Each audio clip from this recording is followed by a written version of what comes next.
Hi friends, welcome to Samayal Saadham channel. இன்னைக்கு நம்ம எல்லாத்துக்கும் பிடிச்ச chicken 65 எப்படி செய்யறதுங்கறத பார்க்க போறோம். First நம்ம சிக்கனுக்கு தேவையான மசாலா ஆட் பண்ணிடலாம். ஒரு பவுல்ல chicken போட்டுக்கங்க. நான் இன்னைக்கு 1/2 கிலோ chicken எடுத்துர்க்கேன்.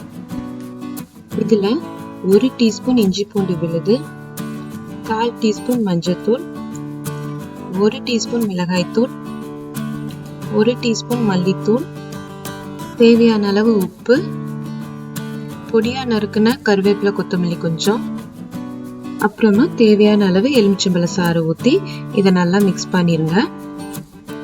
தண்ணி எல்லாம் எதுவும் ஊத்த வேண்டாம்.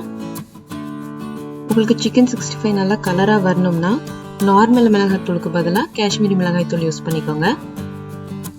நல்லா மிக்ஸ் பண்ணதுக்கு அப்புறமா இதுல 2 டீஸ்பூன் மைதா மாவு, அப்புறம் 1 டீஸ்பூன் அரிசி மாவு போட்டு மிக்ஸ் பண்ணிக்கோங்க. தண்ணி ஊத்த வேண்டாம். தேவைப்பட்டுச்சுன்னா கொஞ்சமா தெளிச்சுக்கோங்க.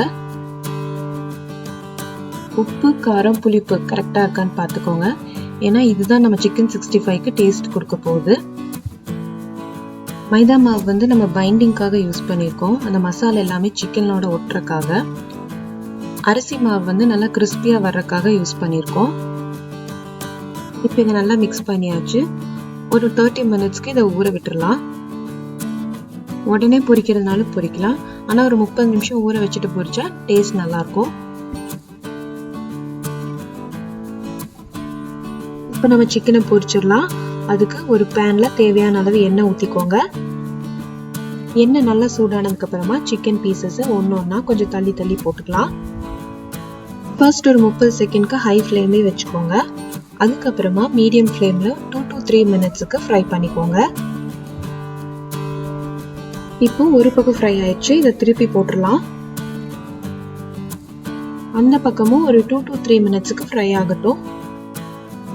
ரெண்டு பக்கமும் நல்லா ஃப்ரை ஆனதுக்கு அப்புறமா இதை நம்ம எடுத்துடலாம். அவ்வளவுதான், நம்ம டேஸ்டான சிக்கன் 65 இப்போ ரெடி ஆயிடுச்சு.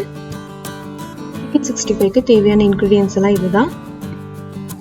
நம்ம சேனல்ல அப்லோட் பண்ற வீடியோஸ் எல்லாமே அப்லோட் பண்ண உடனே உங்களுக்கு நோட்டிபிகேஷனா வரணும்னா கீழே இருக்க சப்ஸ்கிரைப் பட்டனை கிளிக் பண்ணிட்டு பக்கத்துல இருக்க பெல் ஐகானையும் கிளிக் பண்ணிக்கோங்க.